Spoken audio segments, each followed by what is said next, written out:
kati goloza ero commission eno yandikoze etya okulabanga amajje tegenyigira ku byokulonda kuba okutuna ku mateeka gafuga Uganda gagamba nti police n'amajje gayamba ku electoral commission naye at the end of the day tulaba nnyonga amajje ne police be bafuga electoral commission. Electoral commission yandikoze etya okulabanga amajje gano gajiba mabega so si maaso.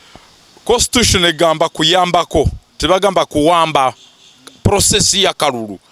So ngamba President Museveni tulage kwekyamagero nti omwaka guno n'ogujja tiwagenda beerawo omuntu afiira mu Kalulu, tiwagenda beerawo komera erisiba omuntu mu kuwagira ekibiina kyayagala kubanga already kikulaga indicator zikulaga abantu bagala kwesimbawo is a good indicator nti Museveni ligaseyo nungi. So tokiriza bano abamajje okutoa order ez'ekisiru ezigenda okujja zidisruptinge eyo modi into buli muntu asobola okufuuka president. Gwe basinga agende waka, gwe bawangula tumukirize atukulembere. Ekyo bwe kibanga yenono gye tusizeewo gye tutadde ku musingi gwe Uganda kati kitegeeza Uganda egenda mu maaso, kitegeeza omuntu asobola otekawo business ye ng'amanyi nti abantu tebagenda mu dduka business zife. Kitegeeza Mr. President tokkiriza electoral commission okubanga mu kwagala UPDF ejje yambeko ne police bwe bagenda kujja tebali na trained, hakuna mambo hiyo, tebali trained. So tituleta muntu atali trained mu kujja mu byobufuzi mu kukuma Kalulu kafe mu kudisruptinga bano abantu abambala obukokolo bonna tubakubbe emigo baveewo. Oyina manyi president kubanga osigala nga fountain of honor. Kitegeeza ne bw'obanga mwesimbye ogosigaza n'ekitiibwa kyo kukuma Kalulu, kitegeeza okyayina manyi okugamba nti tokawo wewe. So nkusaba Mr. President kubanga buli kimu kikwetololerako Akalulu okubeerako emirembe kikwetololerako igwasalawo okubaka akakuduka batube yegwasalawo naye bw'otowa order saayi n'ogamba majje gonna get out of elections. Police, you are not a military organ. No, you are supposed to keep law and order. Law and order. Naye bw'obeera otya law and order preservation nga tomanyi mateeka.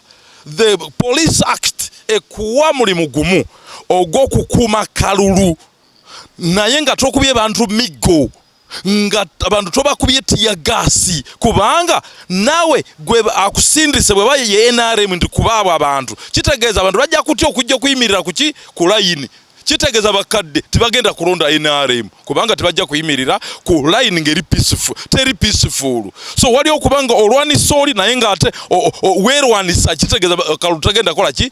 Bavubuka bannange temuleeta fujjo mu ggwanga, temunywanjaga ku lunaku olwo lw'okulonda.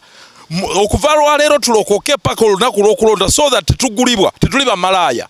Buli muntu alina ekimuluma ku mutima nti enguudo mbi, manya amalwaliro tigayina ddagala, obubbi bususse bwa corruption, nti gwe tereka olina ekyama kyo genda mu polingi olonde linda olunaku olwo. So between now n'okulonda kuuma emirembe mubeere ba peace ambassadors kubanga bwe mugezako ne mulwana emundu zino nyingi zijja tumalawo. So mu kulonda kuno abavubuka bannange mukuma emirembe. Mu kukuma emirembe tikitegeeze nti mutule butuuzi awo nedda mutandikeyo kubanga mwesomesa.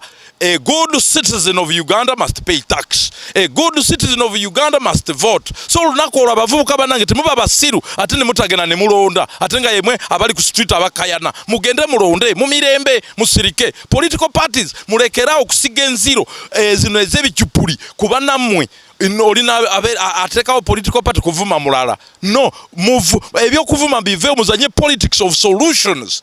Njagala ogambe nti NRM ekoze kikyamu wano naye ate tokomangu gamba solution yeno. Zena abalonzi namwe temulonda bulonzi nti mpalanirako mutandika okulonda omulamwa.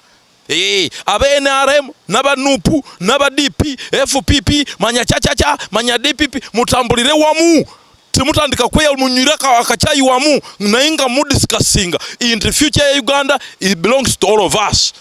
Kala zino zonna potea temuli makulu nga mabega wa kala ezo teri solutions ezigenda okuzimba eggwanga eryawamu nga tiwali solutions ezigenda okutujja mu bwavu, ezigenda okutujja mu conflicts, ezigenda okutufuula abasirusiru mu region nga yefe abalwanisa Rwanda, yefe abalwanisa abakongo, yefe abalwanisa ekyo tetukikiriza. So tugenda alonda aba president abagenda okuma emirembe, abagenda okuleeta solutions okulaba nti omuvubuka we Uganda obugagga obusinga bwe bavubuka kubanga ensi yonna yefe abasinga okubeera n'abavubuka bangi kitegeeza obwo bugagga tusobola okugulawo bags nisikola 24 hours kitegeeza n'okulima agriculture amanimiro tusobola okulima 24 hours kitegeeza enguudo zaffe zisobola okubeera nga zikola 24 hours kitegeeza ebibuga tusobola obizimba mu dakika ntono nnyo myaka 5 nga tuzimbye series nga zikola 24 hours obusirusiru obwa politics wedda okwalangana wiveewo tuzimbe Uganda politics of solutions.